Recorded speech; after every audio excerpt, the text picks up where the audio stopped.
I think as much as there's like a lot of negative coming out of that, I mean, we do see there are positives out of it. And I think, but right now, obviously the negatives are far outweighing the fucking positives. Yeah. So I think, agree. and they can't be, you know, just the fact that he said, I'm going DEF CON on Jewish people, like that blew my mind. Like that's one of the most dangerous things that I've seen in you know. Yeah, and then like that whole tweet, like he's like, oh, I'm about to go to sleep, or he's like, I'm sleepy, something like that. And it's like, all right, then go to sleep. Don't tweet because you might regret what you're about to say. Yep. And then he says that, and it's like, all right, bro, like you can't take it there because you're playing a very, very, very dangerous game where it's, you know, racism. Now the comparisons to him being a Nazi are gonna be there. Like why do that? And I think that's the only one tweet so far that he deleted it. I think he deleted it. But it's like, I would imagine, that's the one you would want to delete, no, right?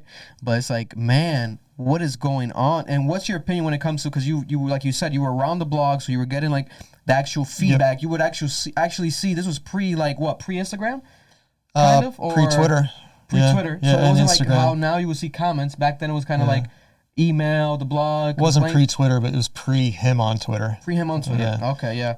So you would see the actual feedback direct during these moments of the Taylor Swift, etc., George Bush. And now fast forward into his most recent one.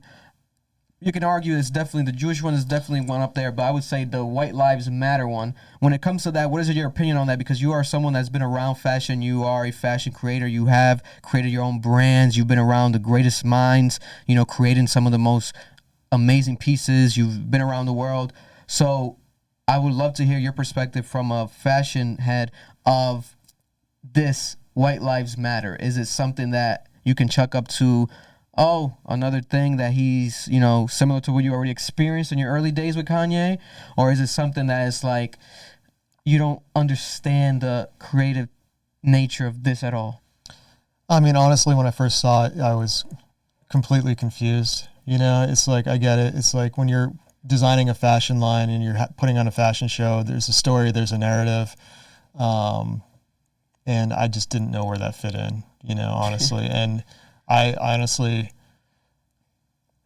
you know, behind the scenes, like there is a point where I feel like when somebody's so removed from reality, like our reality, like that they start losing touch with how to communicate in certain ways, and they start creating almost like their own language, their own dialogue, you know, that's very much in its own silo. Yeah. And they may think something, you know, means a certain way, and there's just wires crossed, and then it comes out, and the general public is like, you know, their minds are blown because like they're not in that silo, they don't get that language, like what's going on. But I mean, there's so much wrong. And again, it's like going back to the Twitter comment about going DEF CON.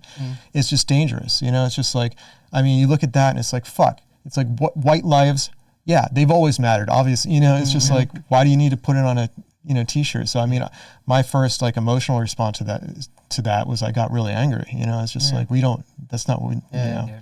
And it sucks because we need. He actually tried to justify it in a sense, saying like the Black Lives Matter movement, the returning a favor. Yeah, the person scammed all that money. It wasn't even about the movement. Yeah. So then I'm gonna do this because it's not about the movement now. It's about just getting money. So it's just like, bro, like what's going on? Like what are you understanding in your mind? Like some of the things, I feel like there's not a person in his team that's just like telling them, at least like controlling them, like look at it through this lens, look at it through this. But I kind of see, like hearing the stories too, is like he kind of just was closed mind, like it was just his world, almost uncontrollable. Yeah, I mean, there's certain people in the industry where, I mean, I'm sure you can believe this, but there's nothing but yeses all around them all the time. Yes, man. Yeah, so there's no PR company there, and there hasn't been for 2010 or something. Yeah, it shows. Yeah, I mean, I mean, who's gonna stand up to that? You know, force of nature. So it's kind of and you gonna let me for my ambition.